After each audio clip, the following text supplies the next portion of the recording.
દર્શક મિત્રો, એક ભારત ન્યૂઝ મીડિયામાં આપનું હાર્દિક સ્વાગત છે।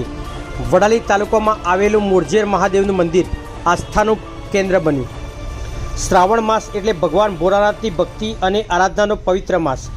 શ્રાવણ મહિનામાં શિવ મંદિરોમાં ભક્તોની ભારે ભીડ જોવા મળે છે, ત્યારે સાબરકાંઠા જિલ્લાના વડાલી નજીક આવેલું મોરજેર મહાદેવનું ધામ પણ શિવ ભક્તોની આસ્થાનું કેન્દ્ર બન્યું છે। કુદરતી સૌંદર્યથી ભરપૂર મોરજેર ડુંગર પર આવેલું આ શિવાલય ધાર્મિક આસ્થા સાથે અનેક લોકવાયકાઓ અને રહસ્યોથી પણ જોડાયેલું છે। આવો કરીએ મોરજેર મહાદેવના દર્શન। અરવલ્લી ગિરિમાળાઓ વચ્ચે વડાલી તાલુકાના મોરડ, કુબાદરોલ અને નાદરી ગામોની વચ્ચે આવેલો છે।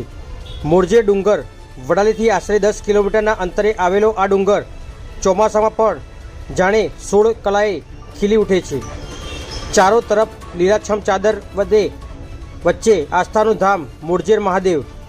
મોરજેર ડુંગર પર 13.5 ફૂટ ઊંચી નાગદેવતાની પ્રતિમા સાથે 8 ફૂટ ઊંચું શિવલિંગ ભક્તોની આસ્થાનું કેન્દ્ર છે। શ્રાવણ માસમાં અહીં હર હર મહાદેવના નાદ સાથે મોટી સંખ્યામાં શ્રદ્ધાળુઓ ઉમટી પડે છે અને ભગવાન ભોળાનાથની પૂજા અર્ચના કરે છે। આ ડુંગર પર આવેલું પ્રાચીન શિવાલય પણ પોતાની આગવી વિશેષતા ધરાવે છે। અહીં શિવલિંગ પર કુદરતી રીતે ગંગા મૈયાની જળધારા અવિરત વહે છે। ખાસ વાત એ છે કે ભર ઉનાળામાં પણ આ જળધારા ચાલુ રહે છે। મોરજેર ડુંગર માત્ર ધાર્મિક સ્થળ જ નથી, પરંતુ અનેક લોકવાયકાઓને પોતાની અંદર સમાવીને બેઠેલું સ્થળ છે।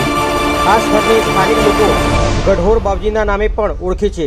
અહીં ભીમના પગલા જેવા આકાર ધરાવતા પથ્થરો જોવા મળે છે, જેને ભીમ પગલા તરીકે ઓળખવામાં આવે છે।